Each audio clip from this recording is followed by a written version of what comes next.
And luckily, we do have Dr. Pingley from Penn State.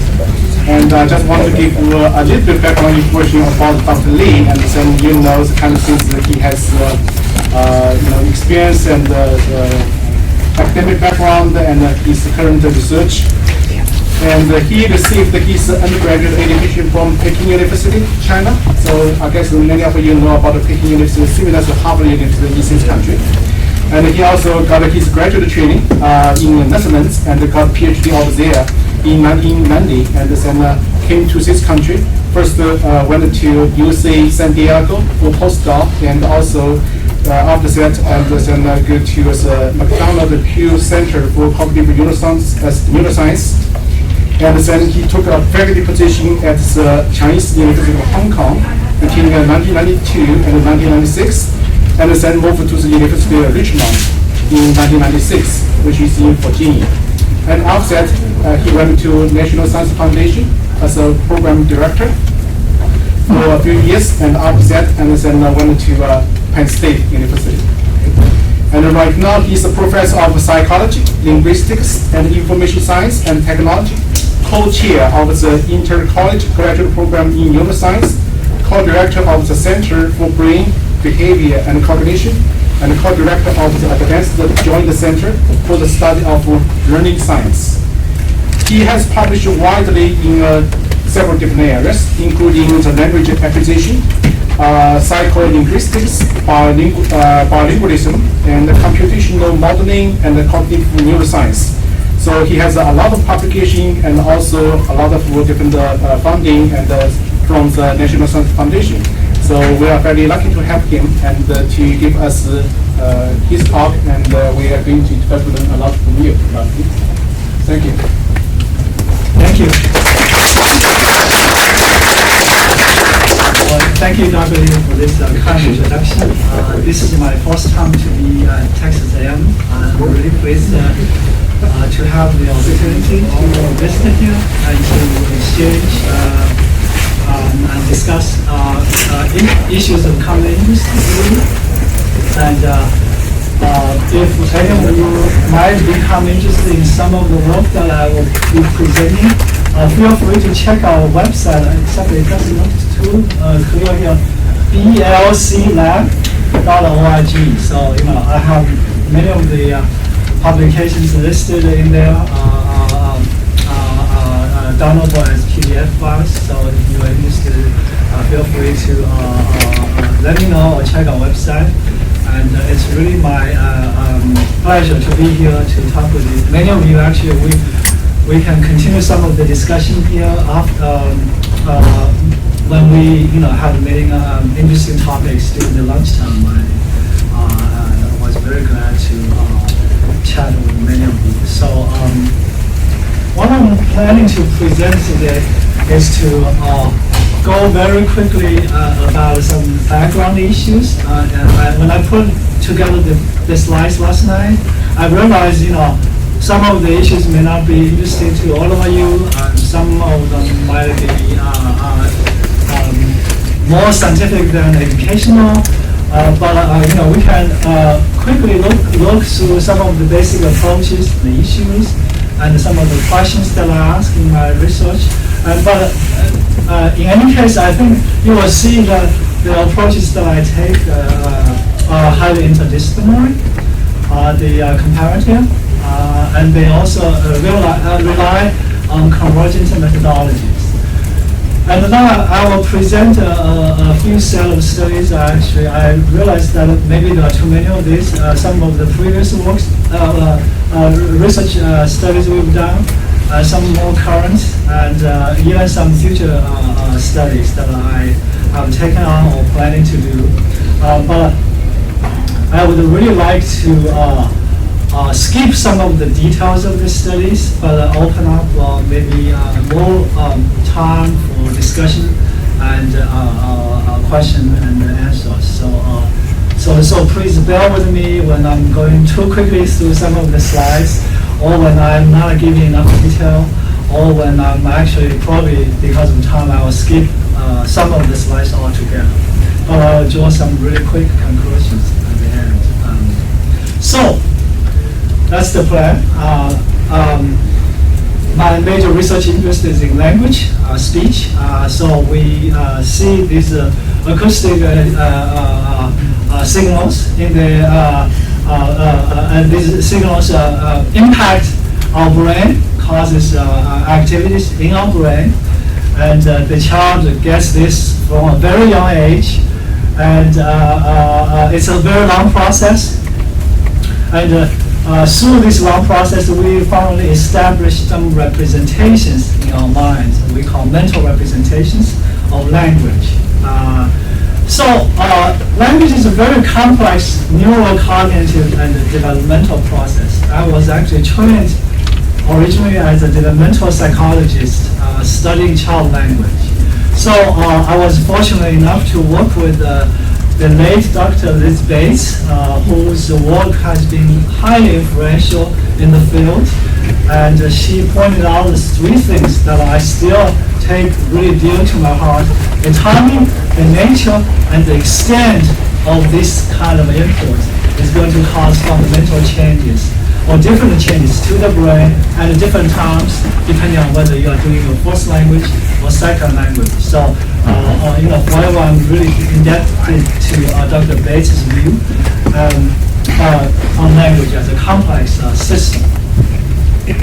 So, at the Penn State, we have a really large group of researchers interested in these kinds of issues in the language.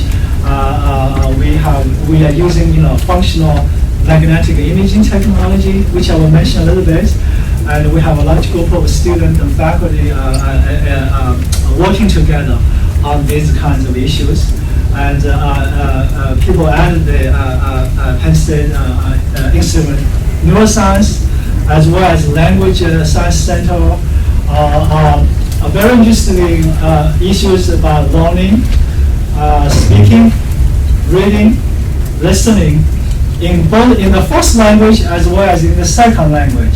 Some of us are also interested in impaired processes, including aphasia, dyslexia, and studying all aspects of the language, including sounds, words, and sentences. Not only in how these aspects or processes are represented in the mind, but also how they are housed or supported by the brain. So we have to use a variety of methodologies, including traditional behavioral experiments, computational modeling, electrophysiological measures, as well as functional magnetic imaging technologies. So we rely on what we call convergent methodologies, methods that in the end will allow us to arrive at similar or complementary insights about language processes. These include computational models that I sometimes build, which I hope to have a little bit of time to talk about, electrophysiological, such as ERP, event-related potential measures, and functional magnetic resonance imaging. We have a research dedicated imaging facility at the Penn State Imaging Center. So functional magnetic resonance imaging has really been a major driving force, I think, to cognitive neuroscience. And this method is been with us only for about 20 or so years. When I was in grad school, we didn't even have this method. But today, by some estimate, at least 7 papers are published using functional MRI as the basic method per day. 7 papers per day. This was actually the number from 2007, and today it might be double that number. So this method allows us to track magnetic properties of the hemoglobin in the bloodstream, and it provides the so-called blood oxygen level dependent responses. As we scan the brain, as you are doing, I can give you some tasks while you are in the scanner, and we can capture brain activities intact in its normal, regular process without looking at the damaged brains. So then we see which areas are active in corresponding to which task, and that makes inferences about the processes in the left hemisphere, in the right hemisphere, what aspects of the stimulus is the brain responding to. Not only that, we can also chart a really rough time course in terms of when things are happening. Although this time course is very crude in terms, we are only looking at the seconds rather than milliseconds.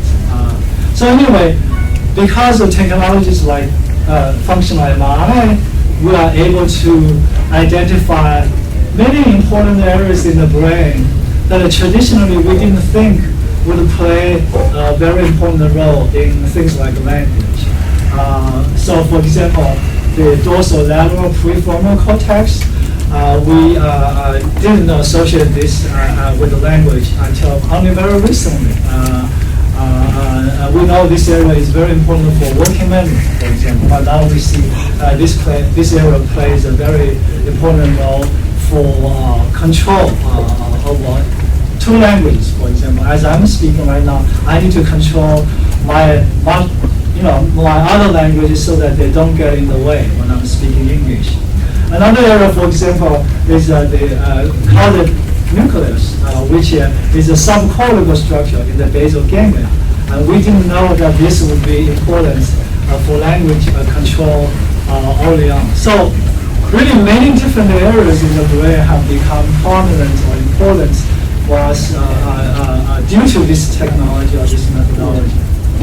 So my colleague Juben Abitalevi has charted this graph, identified a number of areas in the left hemisphere that he thinks are important to language control. You can see some of, for example, the prefrontal cortex is involved in many, many things, high-level activities, but it's also very important for language, as I mentioned earlier. The so-called anterior cingulate cortex, or ACC, is important for attention, conflict monitoring. It turns out this area becomes very important when you are trying to monitor which language you are using. The basal ganglia, as I mentioned, traditionally we didn't think that was important for language. Now it becomes apparent it's involved in language switching and lexical inhibition. And the inferior parietal cortex is highly important in maintenance of representation, working memory, but we know it plays an incredibly important role for vocabulary learning and lexical acquisition. So not only these areas, but also these areas are also connected and with one another. So we need to not only study individually these big areas, but also how they are connected, how the information flows from one area to the next, how they are coordinated. So I will try to mention a little bit about this aspect later on. So to give you a bit more background about, other than the methodology that I will be talking about, but also some of the key issues in bilingualism. By the way, when I'm speaking of bilingualism, I'm going to take a very broad perspective of bilingualism. It doesn't mean somebody who is a bilingual only if he or she is fluent in both languages. So I have L1 and L2. So if you learn the Spanish, in college, and you have got it to such a level that you can communicate, I will consider you as a bilingual. So I don't make a strict different sort of separation between bilingual versus second language learners. So that's something that I wanted to make it clear. So there are some really key issues that have been studied in the last, I would say, 20 or so years in bilingualism or second language acquisition. The first one you might know is the so-called AOA, age of acquisition. The age at which you acquired your second language relative to your first language is clearly a very important question. So one question we could ask is, how does age of acquisition modulate the learner's success and the corresponding neurocognitive changes? Does it mean that you've learned your second language early in life? You have a different brain structure in handling the two languages? Proficiency. So we can ask, can native learners nevertheless reach native-like proficiency if you work really, really hard on it? And if so, what neurocognitive changes might we observe? Or what kind of evidence can we have for one way or another? Is it really the case that late bilinguals have a different neural structure when they start to learn language at age 13 or 14? And then the hard issue is the cognitive control, and does increase the experience or proficiency in a second language come with enhanced cognitive control abilities. And this is due to the work by people like Alan Bialystok, who has argued, or who have argued, that bilinguals actually have an advantage in cognitive control due to their lifelong experience in switch back and between two languages, in inhibiting the other unwanted languages. While I'm speaking English, I have to inhibit my Chinese so that it doesn't get in the way. Sometimes I need to switch back and forth between Chinese and English. So these kinds of control habits or experiences really give us an edge, and give the bilinguals an edge in performing better in cognitive control tasks. So there are these kinds of issues that we can ask, and these are really actively pursued by a lot of people, including people, some here, like Dr. Wade, Dr. Arturo Hernandez, who have done really a lot of work in this domain. Let's very quickly take a look at some of the LA. It's traditionally related to the so-called critical period hypothesis, meaning if you have acquired your second language early in your life, you can do it to native proficiency. If you pass your age of 12 and 13, maybe you can't. So for a couple of years ago, the Science magazine pulled this LA, or the critical period hypothesis, as one of the 125 big science questions, along with all the other big science questions in energy, environment, astronomy, in its 125th anniversary issue. So LA is big. A lot of people have studied LA. For example, one of the oldest neuroimaging studies by Kim in 1997, this was a paper published in Nature, argued that if you acquired second language late in your life, you are actually using your left hemisphere, this left on the right here, the frontal cortex, especially the Broca's area, somewhat differently in handling English or Turkish, French. So English will be using an area that's slightly different from your second language, French. So that's one very interesting sort of argument that later acquisition leads to differentiation in the brain. Now, of course, this has been challenged by many people later on due to even some compounds in the study. So some people like Vandenborg et al., they looked at both LOA and proficiency, trying to differentiate the age factor from the proficiency factor. So if you acquire the language later in your life, can you really get into a higher level of proficiency? And can we actually separate these two variables clearly? So so there's some really interesting work there looking at acquisition of grammar versus semantics or lexicon. There are some different interesting findings there, without getting into a lot of details. But we now know, of course, the work done by people like Hernandez and many others, that it's probably true that both age of acquisition and proficiency will lead to significant impact to your acquisition of the second language. And this a study by Micheli and Cassie Price's group. This was a paper published in Nature, and they found that the more proficient you are in the second language, the more gray matter density you have, which means you have more compact structure gray matter in your brain. You have more. We don't know exactly what a gray matter density means at this point, but roughly it can translate into more neurons, more neural connections, and so on and so forth. So the more proficiency you have, the more density you have. Or the earlier you have acquired your second language, the more neural gray matter density you have. So in one case it's positive correlation, in another case it's age and the density or gray matter density is negatively correlated. So both of these areas, both of these dimensions are very important. People are still debating the relative role of the LA versus proficiency in impacting your acquisition of second language. But people like Hernandez and me, we think that maybe we have to look at this slightly differently. So a few years ago, we wrote a review article to look at these two variables and how we might sort them out for different domains, different tasks, and so on.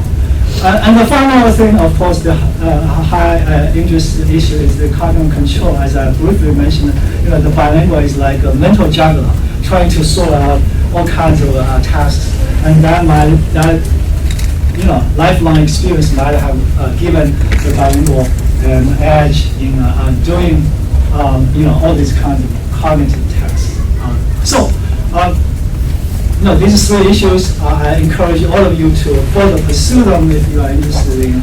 And there are two recent books that, if you are interested in these issues, feel free to explore a book that François Brochard and I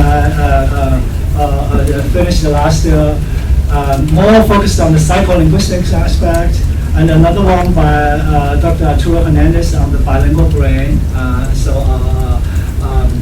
So these books should give you a very quick overview of what I mentioned. There is a question back there.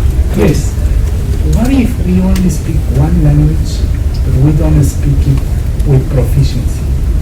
Oh, okay. I missed the first part of yours. What if we only speak one language and we do not speak it with proficiency? So if you have even only one language without a proficiency, what happens? Then we have to study the impaired processes rather than the two languages. So if you only got you haven't got your one language right yet, so what happens? So that's really we can relate to some of the brain studies and what happens in the brain compared with just ordinary normal monolingual speaker. So anyway, again, these are some of the issues. In some of my own programs, I try to understand some of these issues and specifically the brain-language relationship and how does the brain support language and how does language impact the brain. And sometimes this might be mediated by cultural differences. Given that I'm speaking in the learning, teaching, and culture department, I thought this might be something that's quite important and interesting to many of you. So in my research, I wanted to ask a bunch of questions such as, what are the important underlying variables that inform us of the brain-language cultural relationships? How can we capture neurocognitive changes underlying increase the proficiency with the second language? So let's say, okay, let's take it for granted for now. Age of acquisition is important. How could we look at the changes that occur in the brain as we learn a new language, as we become more proficient? And next, can we actually predict who is going to be better in learning a second language and who might not learn better? Some of you may realize that actually I took the successful word from my title because in fact, many times we can't learn the language that successfully. So I want to look at both successes and failures, or less successful in that sense. So can we use neurocognitive measures to do that prediction?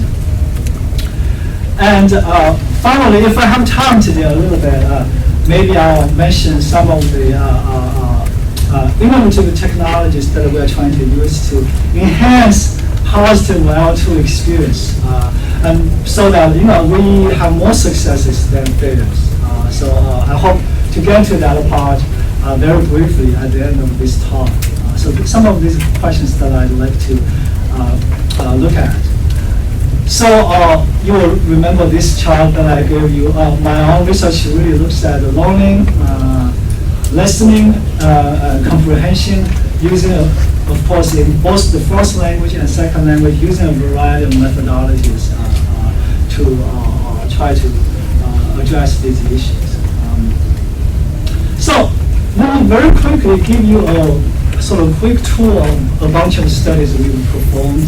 As I mentioned earlier, I want to leave some room for discussion, so I will probably quickly go through some of the studies. And if people are interested, feel free to check our website that has more details. So one thing that, again, given the interest of the faculty and students in this department, learning, teaching and culture, I wanted to talk a little bit about cross-language and cross-cultural differences and how that impacts our brain representation. So we know the words language differ greatly in their lexical, grammatical, syntactic, and phonological structures, without saying. And I wanted to see how these differences might impact neurocognitive processes and representations for, one or two or three languages. So again, due to Dr. Bates, who argued years ago about how we don't really have one-to-one correspondences between a given behavior and a given brain location. So this sort of isomorphism saying there's a one-to-one relationship between specific brain regions, specific cognitive functions. Dr. Bates strongly rejected this view and argued for multiple-to-multiple relationship. I was really inspired by some of the work that Dr. Bates did. Cross-linguistic studies of aphasia. This was a lot of the work was done even before we had the functional MRI techniques, and she really sort of foresaw some of the changes that were to occur in the field. So looking at the looking at the aphasic patients who have damage to the same brain locations and yet have different symptoms when they are speaking different languages. So, for example, the English broadcast patient would omit articles altogether. The table. You can get rid of the, just say table. No problem, okay? It doesn't affect the meaning that much. Whereas German and Italian speakers, they don't do that. They cannot get rid of the articles altogether, but they use them wrongly. They substitute them with the incorrect ones. Now, it makes perfect sense because for the German speaker, the article system carries a lot of information. So there's one the in English, but there are three German articles that can be further divided depending on which gender it is and which case it is, where we will have like 16 different articles. When you hear an article in a sentence, it carries a lot of information. It allows you to predict what's going to come out. The English style doesn't do that. Okay, so that kind of difference, language differences, affect aphasic patients' behavior. The other extreme of this is that when I look at the Chinese aphasic patients, it's like they don't have any trouble because we don't have the in Chinese at all. We don't have this morphology that we even have in English, like ed, the, ing. If you look at a broadcast patient in Chinese, when they speak Chinese, it sounds they're just okay. No problem. They're a little slower than the normal person. But otherwise, their language seems quite good. So that really shows you, before I even talk about some of the work that I have done, shows you it's very important to look at language differences and how that impact neural representations. So, according to some prominent figures, there's clear neural dissociations between nouns. If you have damage to the left temporal cortex, you have noun impairment. If you have damage to the left premotor or the frontal cortex, you have verbal impairment. Aphasic patients often display that kind of problem in Western languages. So a few years ago, we did a study hoping to find that in Chinese. Looking at the nouns, verbs versus ambiguous words that can be used both as nouns and verbs. And to our disappointment, we didn't find any differences between nouns and verbs in the normal, healthy Chinese brain. Instead of the frontal temporal dissociation, as we observe in English, Dutch, French, Italian, we see nothing. So we were really, first we were disappointed. Why don't we see that differentiation that has been established? It turns out that when we start to compare Chinese nouns and verbs with English nouns and verbs, in English or Western languages, even though we have words like plan, when they're embedded in sentence context, you always have to add suffixes to them. So if it's a verb, you say, we are planning to go to China. If it's a noun, these plans are all suspended. You have to add suffixes to differentiate nouns and verbs. In Chinese, it's the same words without a change. These are literal translations of the first two sentences. No change in morphology whatsoever. And so we have no grammatical marking for nouns or verbs, even if they are in sentence context. Some estimates put 13 to 29 words in Chinese are ambiguous between nouns and verbs. You can linguists debate whether these kind of grammatical categories even can be identified for Chinese. So nouns and verbs are whole different kinds of beasts in Chinese as they are in English or other Western languages. So our temporary hypothesis that maybe we don't see these differences in the brain due to the fact that the Chinese speaker having experience with these kinds of properties the brain doesn't need to differentiate them as much. The other thing that's very interesting that you want to ask is, do nouns and verbs what happens if people like me or many of you speak both Chinese and English? What do we do? Do we have differentiate the nouns and verbs in one versus the other language, or we don't? So we did. This kind of goes back to the age of acquisition issue that I mentioned earlier on. So we recruited two groups of Chinese and English bilinguals, only bilinguals from Hong Kong who started to learn the second language from age 3 onward. And the late Chinese English bilinguals from Beijing who started to learn English, when they were 15 or 20.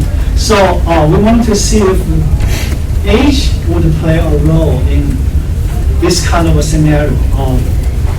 So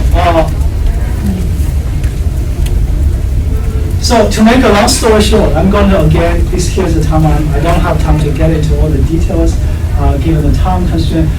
Make a long story short, with the only bilinguals, when we compare the English nouns and verbs, Chinese nouns and verbs, there are differences. The bilinguals, when they process Chinese nouns and verbs, they are more or less the same, more or less. When they process English nouns and verbs, there are significant differences.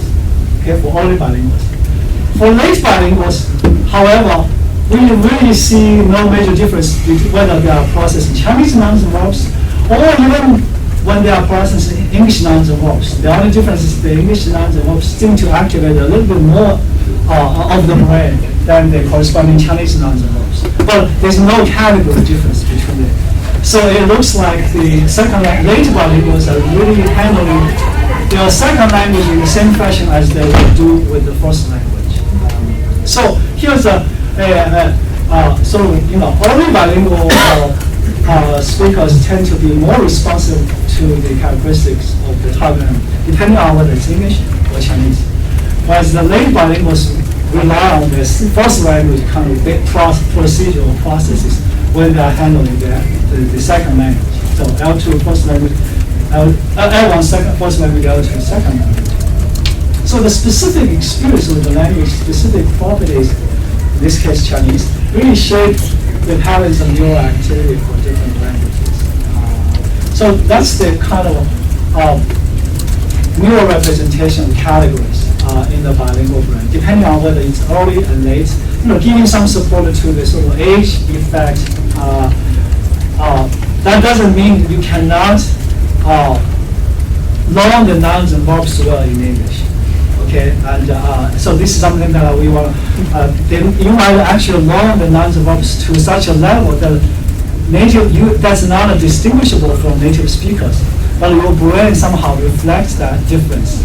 Even if you learn this in late in language, even if you learn it to a high proficiency, there are some studies later on. I hope I have time to mention, but probably not.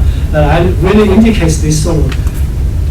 Additional information that neural imaging or these functional MRI methods can provide on top of behavior.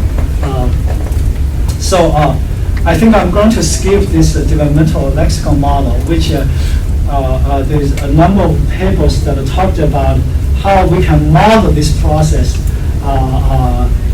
in terms of this nonverbal development over time. So given the time constraints, I think, please forgive me, I'm going to really skip. What we were trying to do is we give our model the nouns and the verbs over time and train the network to learn these nouns and verbs and to see how categories are developed for nouns and verbs, not just for one language, but for multiple languages. I'm going to really have to skip this and see.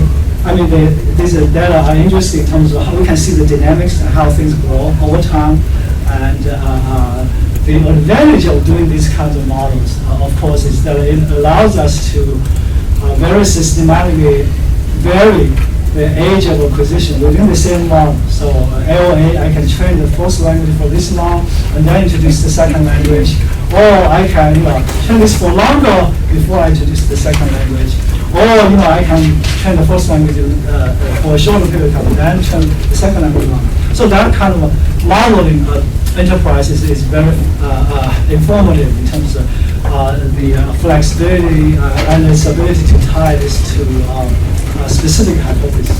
So I'm sorry, I really don't have time to get into some of these slides in which we try to sort of see how this data converge with neuroimaging. Again, just how to really get away from all these details. But feel free to consult these few papers that I mentioned, including the recent Frontiers of Psychology paper. So very quickly to summarize, there were some mechanisms in LA that Arturo Hernandez and I mentioned earlier on in that review paper. So it's really important for us to understand these developmental changes in first language and in second language, how we can look at organization and representation, both mentally, cognitively, as well as neurally. One thing that we wanted to do with these models was to see the competition between the two languages by manipulating things such as LA or proficiency, which we've done, and see how they really modulate or determine the developmental courses. And finally, we wanted to also identify effects of plasticity by looking at how much your first language has consolidated and how that consolidation impact the way you learn the second language. The idea being, if you learn your first language, let's say, I haven't really fully acquired my first language, and I'm going to acquire a second language, what happens? As opposed to a situation, as some of the grad students who come from foreign countries here, have a formally established first language. And now on top of that, I'm learning a second language. What's going to happen? So these models are very helpful for us to understand these kinds of issues. Again, here's one other example where we try to look at things like subject-verbal agreement. The key to the vocabulary is lost versus the keys to the vocabulary are lost. And we want to see how second language learners acquire these structures from a language like in Chinese, where these distinctions are not made. So this same sentence, exact same sentence, is the translation of both sentences in English. So what happens when you have a later learner of English, you have your first language established, you are trying to acquire these kinds of distinctions, what happens? To make a long story short, I'm not going to have to skip some of the slides. To make a long story short, we give various kinds of grammatical as well as non-grammatical sentences to L1 native English speakers and second language speakers, highly proficient English learners, and the learners in China who have acquired English to this level, that you cannot differentiate their behavior in their judgment, whether both in terms of how accurate they judge these sentences to be ungrammatical, as well as the speed. They are almost like the native speakers. But so behavioral performance is indistinguishable from native speakers. But when we look at event-related potentials, we can identify these highly proficient English learners in China unlike the native English speakers, about 600 milliseconds after they have heard an error, you will see this sort of positively shifting waveform in the native speakers wave representation, or the native speakers brain waves, but this is totally absent in the Chinese English learners, which is represented by the dashed line. So behaviorally, we could not tell these two groups apart. But using electrophysiological measure, we can see that difference. But so even though we see brain differences here, the message that I'd like to carry to you is that, so don't be desperate, because even though we see brain differences, but your brain might be working actually hard to achieve this level of native proficiency in behavior. So you might be utilizing a lot of different brain areas in getting to the same speed as a native speaker, even though we can still see some differences in brain measures. So anyway, we can identify distinct neural responses in the two languages. Again, early and late bilinguals might be different. How important it is to look at the specific language experiences.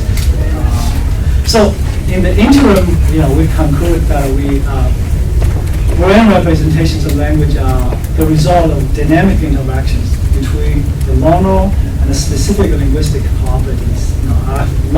Sort of lifelong experience with the Chinese, that's going to affect how I represent the language. And the plasticity might be revealed by the history of learning and how much you consolidate your first language when you are learning your second language. And it's very important to understand these interactive dynamics and the brain networks involved in language learning and for the brain behavior and cultural relationships.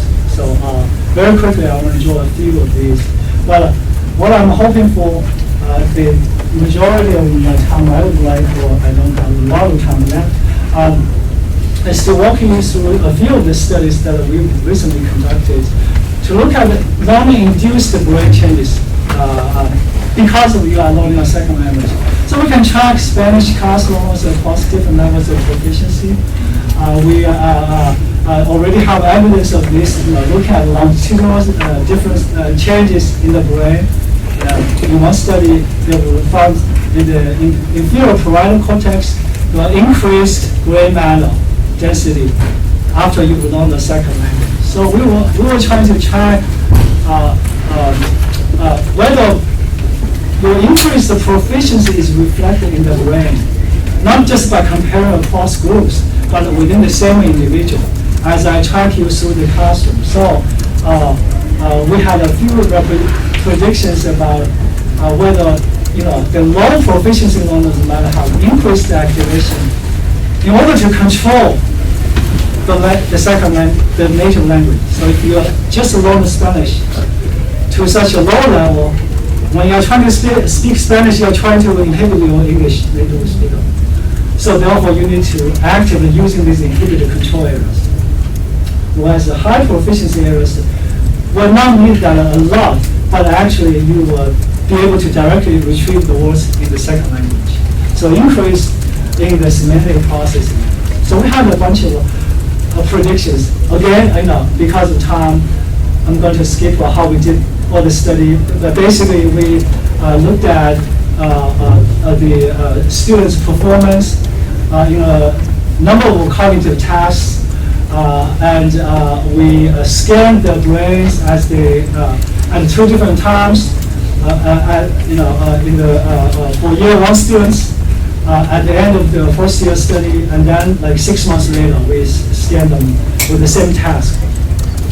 And again, to see which areas of the brain are active as well as how they are connected.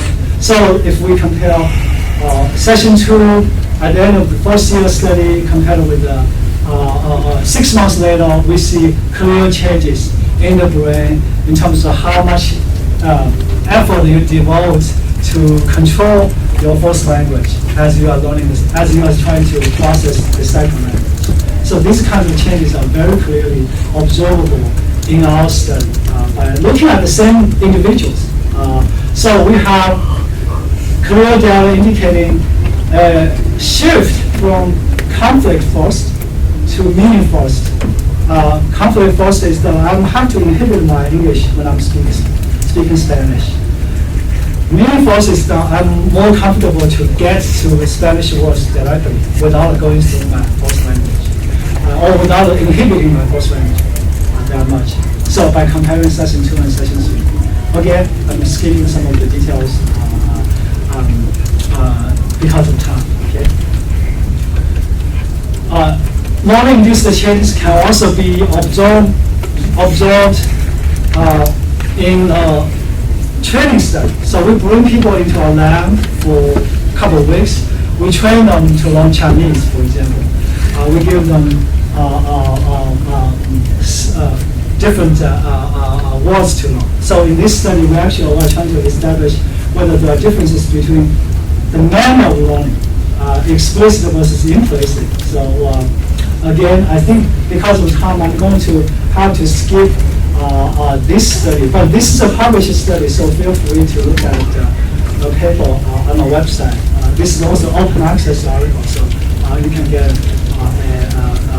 PDF file directly from our lab website. So I'm going to skip this very quickly. But one of the things that I wanted to mention is that we can use a method to extract some of the major regions of interest in a set of areas in the brain: inferior frontal gyrus, insula, recordate, and the precuneus, these areas.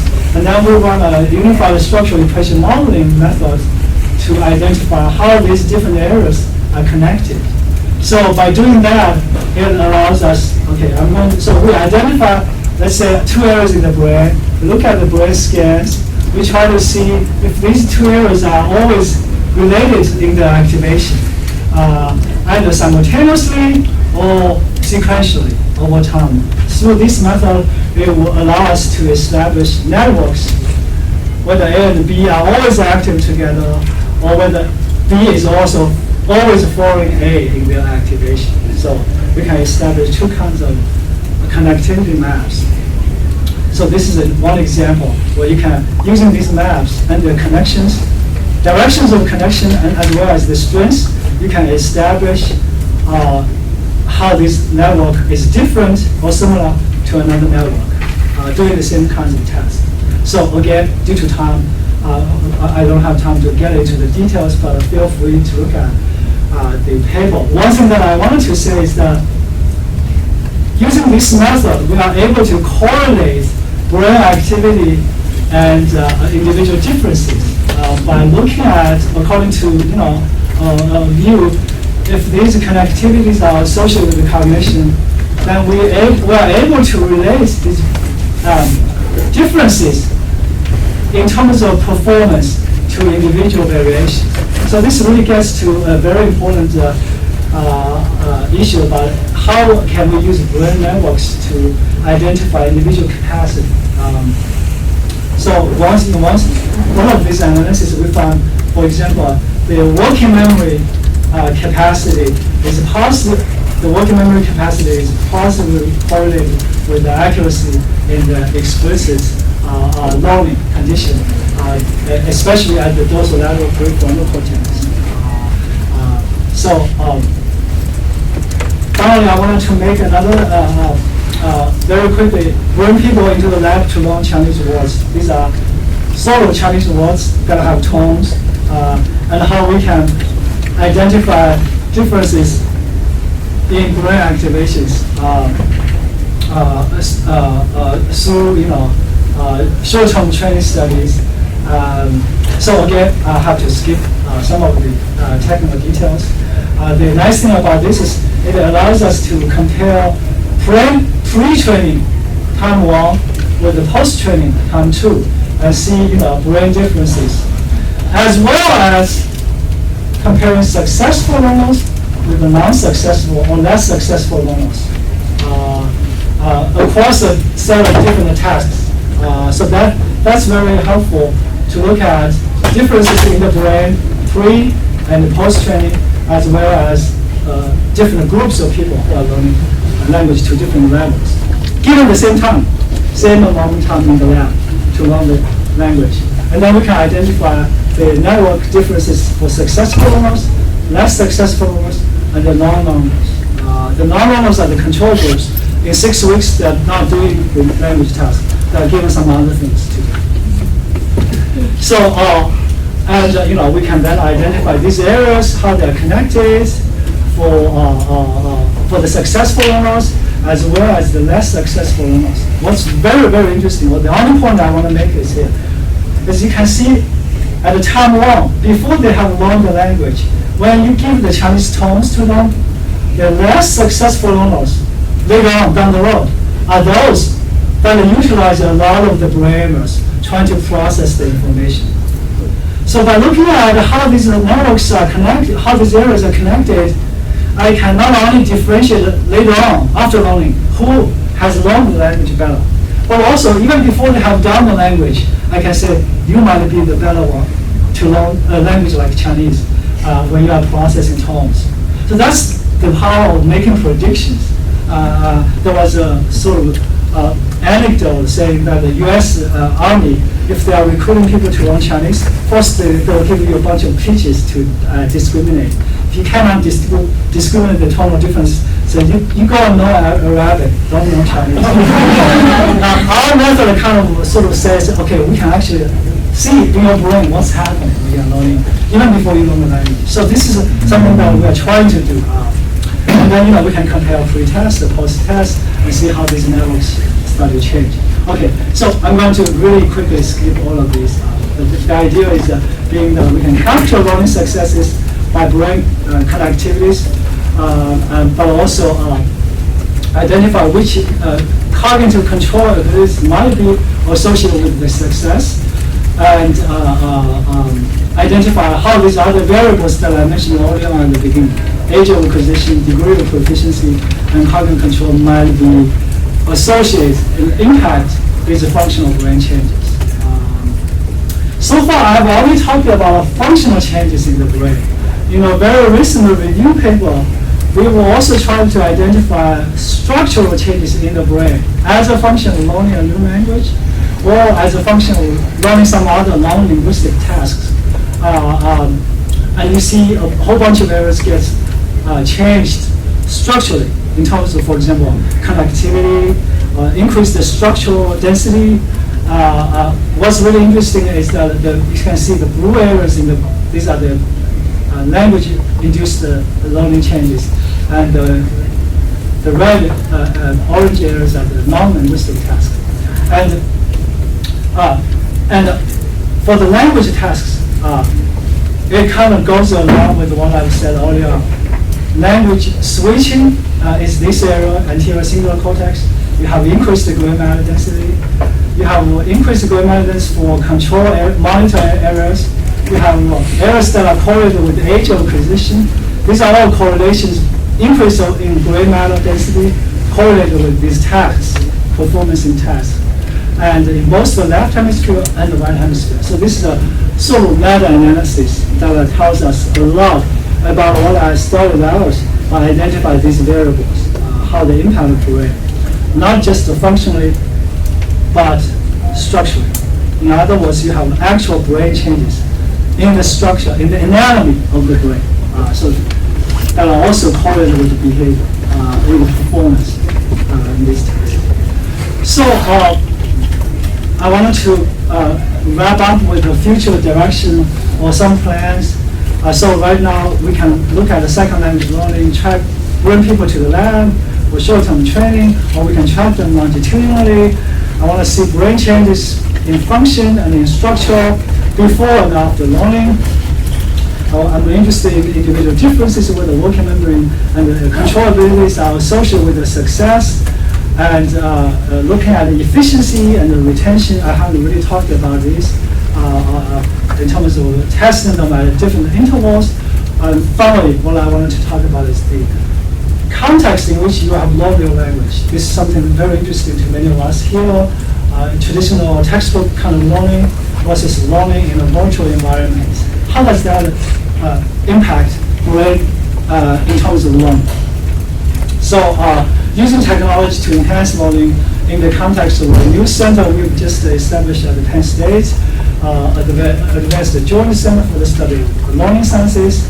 This is an enterprise between National Taiwan Normal University and the Penn State University. We have 3 key themes of the center: language learning, science or STEM learning, and learning technology. So in the case of learning technology, we've just developed, we are developing a system that will allow middle schoolers, for example, to learn about the brain of birds, humans, and fish through connecting images, scanning images, virtual brains on iPad, iPhone apps, and 3D printing models. You assemble these. So combining learning technology and STEM learning.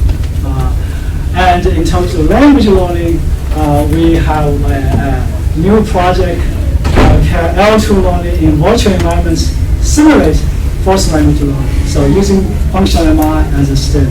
So, in the traditional way, you hear a new word in a second language, you make that association. So, like gongji, that's rooster, the teacher said. Okay, or huli, fox. So you make an association there. So traditional associative paired vocabulary. Sometimes this is aided with the pictures. You see the hen or the chicken. You see the fox. Now, in the new way of learning, we've developed a system where we have a virtual environment, in a zoo, where you can actually walk around the zoo and see these objects. I want to give you a real sort of feel of this by looking at how we build up these environments. So we have whole campuses built out, simulating the actual campus environment. Actually, I'm going to skip that and look at another. There's another. This is a vocabulary learning project we were done with colleagues in Taiwan. Here is one example where we have 3 different virtual environments: the zoo, the supermarket, as well as the. So here you want to hear. So the person is walking around, tapping on different animals and hear the sounds. So here's the.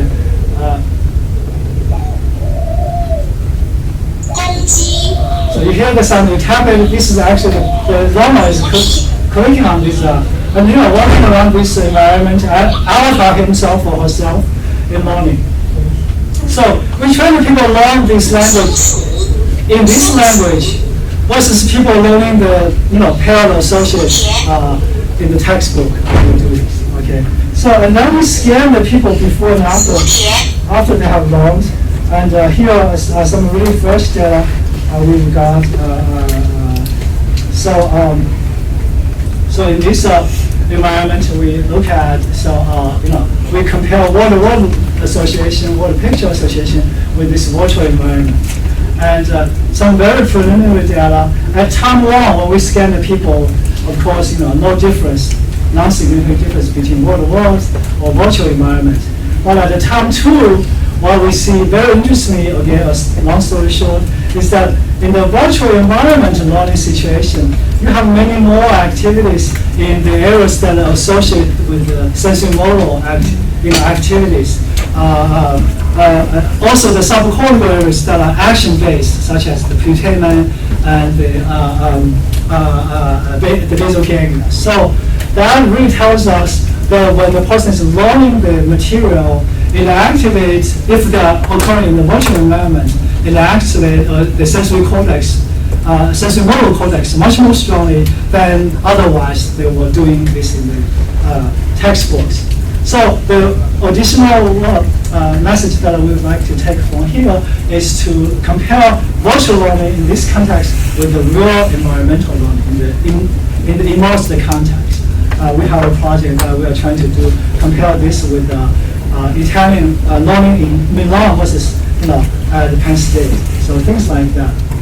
Very quickly, I have to draw some conclusions about the cross-linguistic spread, about language learning change, and the success, how this learning success or failures can be captured and predicted, and how neurocognitive studies of second language learning, like the ones that I've talked about, might provide a really helpful and fruitful platform for us to understand the relationships between language, cultural cognition, and the brain. And I wanted to end with an acknowledgement to the National Science Foundation, who has a big sponsor of the work that I've reported here. In case some of you are interested, this little commercial, I recently wrote a book with a colleague at Oregon State, having success with NSF. If you are thinking about getting grants for the NSF, very short book, 100 pages so far. And a lot of the work is being done with colleagues, collaborators such as Dr. Hernandez, who is in the back, if you want to talk to him. And many of the students, postdocs who have done really groundwork for this project. And I wanted to thank you.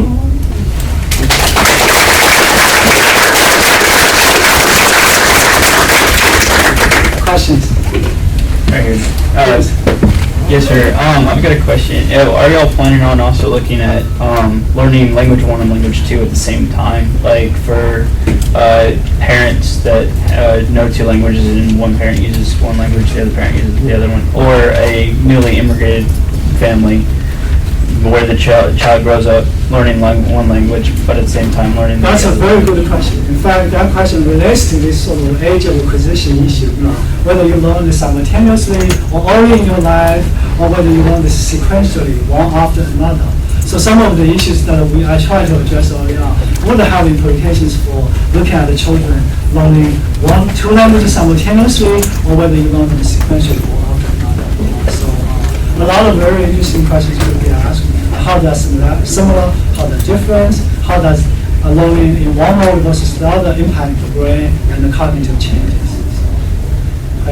So it seems clear that the age of acquisition affects production, and that once that doesn't get fixed, as many of us with a non-native accent can attest to. But is intelligibility, written or spoken, also compromised? So can you achieve native intelligence? Can you achieve native oral comprehension and written comprehension after the, if you learn a language very long?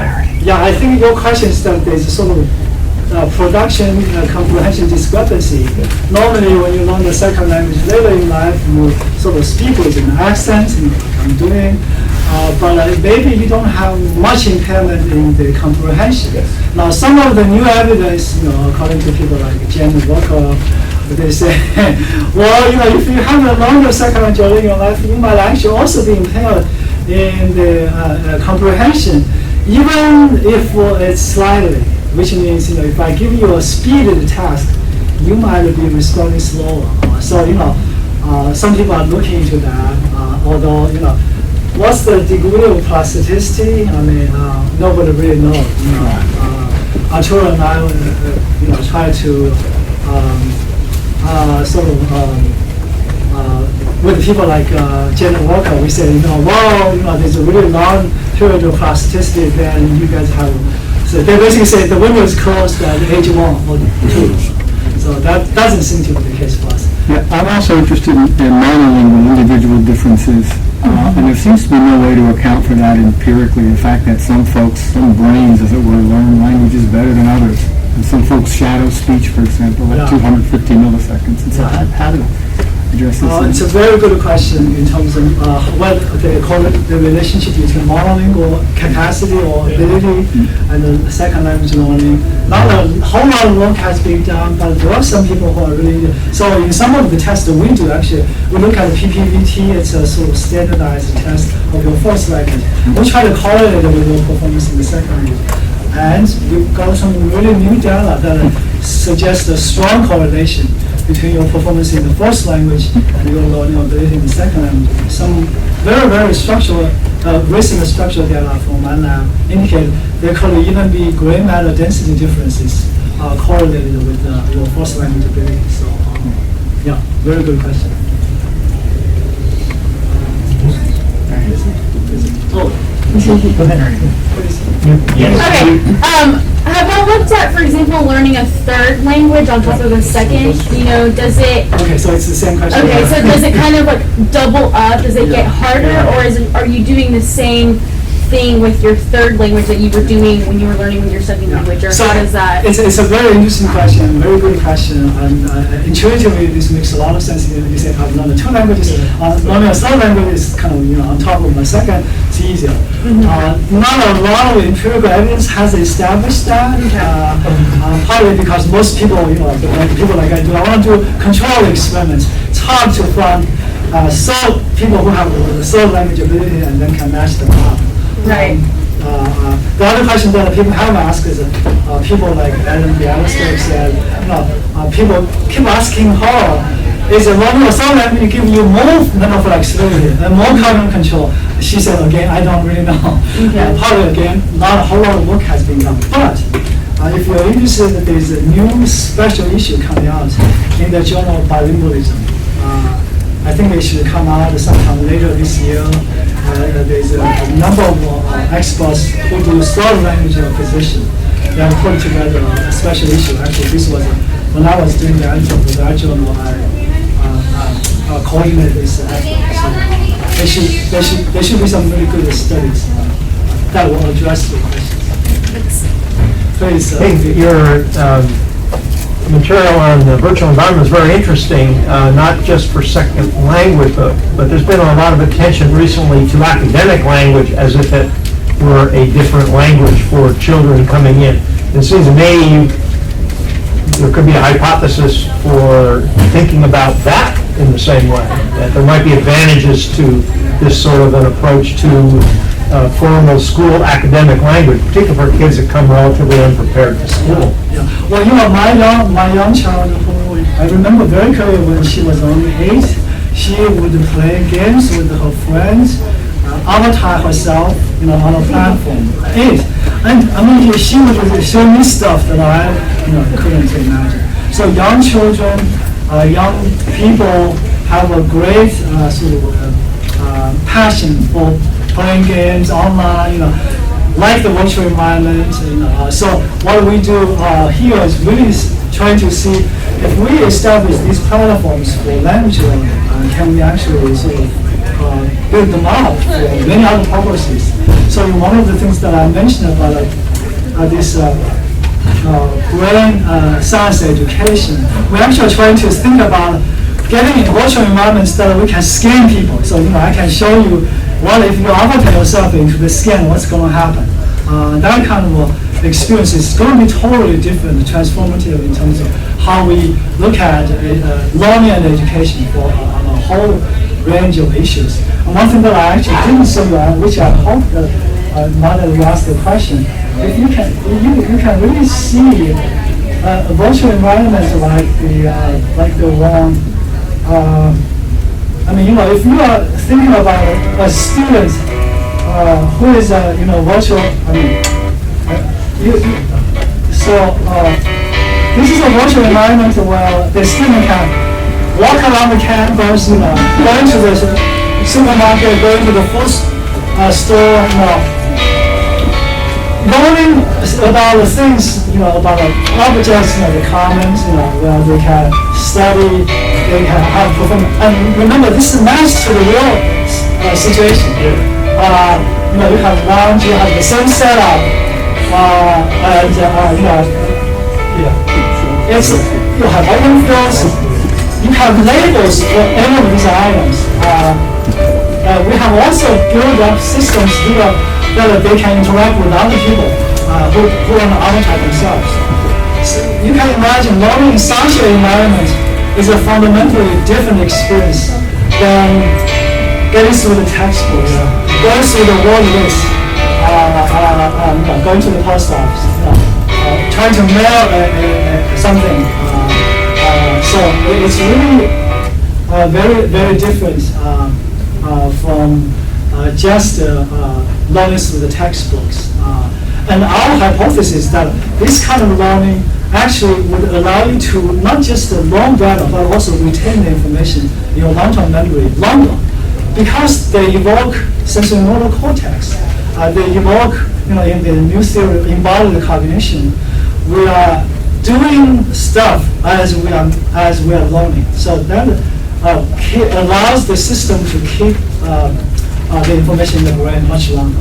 So this is something that we're doing very closely with this, going back to this study about Dr. Dixon.